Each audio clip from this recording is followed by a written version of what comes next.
Assalamualaikum warahmatullahi wabarakatuh. Perkenalkan saya Salsabila Adina Maharani dari Prodi Administrasi Bisnis Reguler tahun 2021 dengan NIM 1381569. Di sini saya akan menyampaikan background materi perilaku organisasi. Perilaku organisasi adalah bidang yang mempelajari jalan atau bergerak sesuai dengan organisasi. Mulai dari cara mereka berinteraksi, cara mereka bekerja, dan juga cara berinteraksi mereka di lingkungan luar organisasi. Nah, di dalam perilaku organisasi ini tergolong multidisiplin, sehingga perkembangannya dipengaruhi oleh beberapa disiplin. Beberapa ilmu tersebut antara lain sosiologi, psikologi, teknik, dan ekonomi.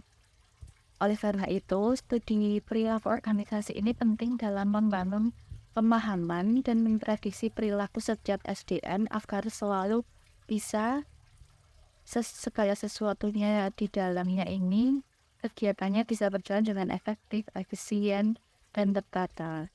Nah, para ahli ini juga memiliki definisi terkait dengan perilaku organisasi. Di sini saya akan menyampaikan menurut dua pendapat dari dua ahli, yaitu yang pertama menurut Toha.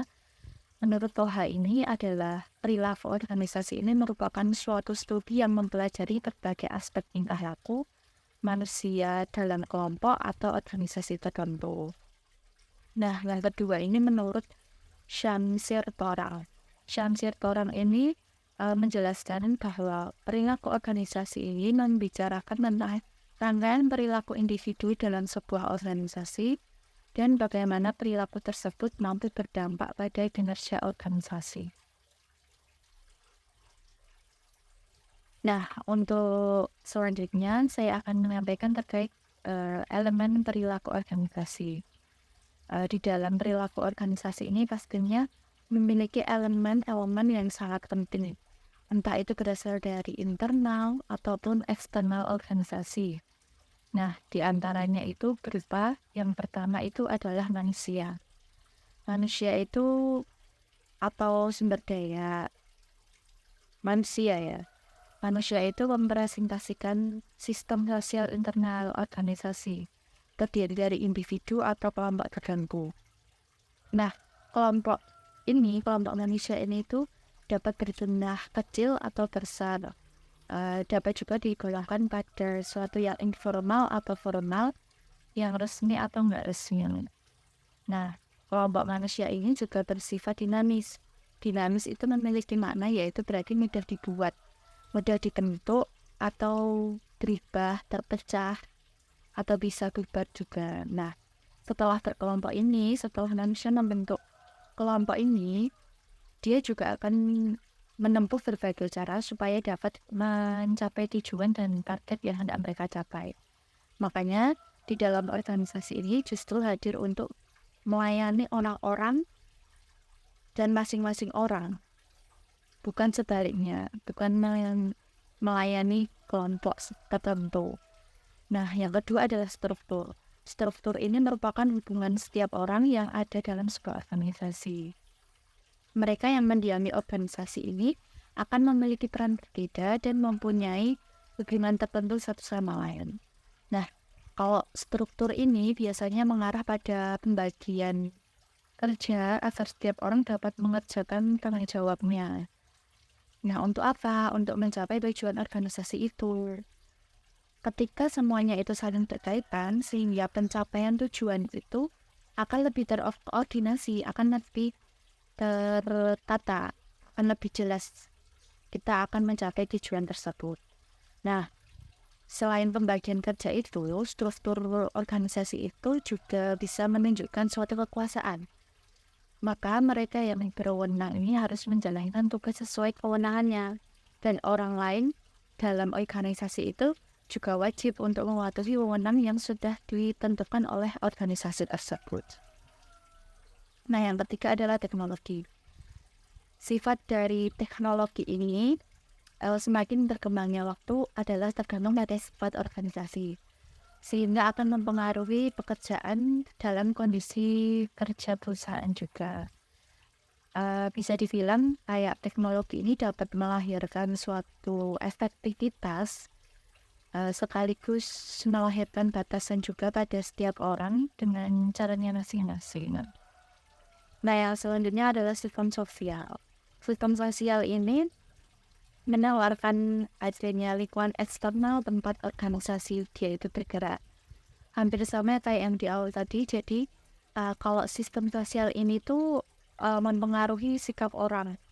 Entah itu dari sikap orangnya, kondisi terjadinya, atau bisa juga memberikan ruang kompetensi untuk manusia di dalamnya itu memiliki sumber daya yang lebih dan juga melahirkan suatu kekuasaan. Nah, yang selanjutnya itu saya akan menyampaikan konsep perilaku organisasi. Sebagai para keilmuan lain yang memiliki perilaku organisasi ini juga memiliki landasan filosofi yang tersebut menjadi konsep dasar ilmu ini. Apalagi perilaku organisasi ini berkaitan erat dengan manusia. Nah, adapun konsep dasar yang diusung itu adalah yang pertama, hakikat manusia. Hakikat manusia itu mencakup pada pemahaman terkait perbedaan individu, diri individu sepenuhnya, dan perilaku termotivasi. Nah, perilaku yang termotivasi ini merujuk pada bagaimana individu tersebut berperilaku karena adanya dorongan yang berasal dari suatu kebutuhan. Nah, selanjutnya dalam penyelenggaraan organisasi, motivasi ini juga harus ada agar individu ini bisa tergerak melakukan sesuatu untuk mencapai tujuan yang dicita-citakan. Nah, untuk selanjutnya yaitu landasan teorinya itu ada hakikat organisasi. Nah, hakikat organisasi ini mencakup terkait pemahaman tentang sistem sosial. Karena organisasi ini merupakan sistem sosial yang dibentuk atas dasar kepentingan bersama. Lalu, setelahnya ada kepentingan bersama yang menegaskan ada prinsip kesilangan antara individu dan organisasi. Individu itu membutuhkan organisasi dan organisasi juga membutuhkan individu agar bisa meraih tujuan bersama-sama, agar bisa meraih tujuan dari organisasi. Lalu selanjutnya ada manfaat perilaku organisasi. Nah, manfaat perilaku organisasi ini langsung saja pada poinnya. Yang pertama adalah itu bisa berfungsi sebagai peta kehidupan anggota di dalamnya. Nah, untuk yang kedua adalah bisa menyelenggarakan penelitian sistematis yang membantu memahami dan memprediksi kehidupan organisasi di masa yang akan mendatang. Lalu yang ketiga adalah membantu setiap individu membangun pemahaman atas perilaku mereka sendiri dan orang lain di dalam organisasi. Nah, ini juga memiliki tujuan. Tujuannya untuk apa? Tujuannya untuk memperkuat hubungan interpersonal antara satu sama lain, antara anggota satu dengan anggota yang lain. Nah, lalu yang selanjutnya adalah membantu manajer untuk memahami dan mempengaruhi lingkungan, entah itu kejadian atau masalah yang sedang terjadi dalam organisasi. Lalu yang selanjutnya adalah sebagai tindakan untuk mencegah terjadinya masalah dalam organisasi. Nah, yang selanjutnya juga menanamkan motivasi dasar bagi manajer agar mampu mengarahkan dan mengontrol bawahan secara efektif. Jika manajer itu mampu, maka di bawahnya akan tersusun dengan sempurna juga. Lalu selanjutnya adalah memelihara hubungan industrial perusahaan. Nah, ini penting karena untuk menjaga motivasi karyawan agar mereka selalu betah bekerja atau mempertahankan keberadaan mereka dalam suatu organisasi. Nah, seperti itu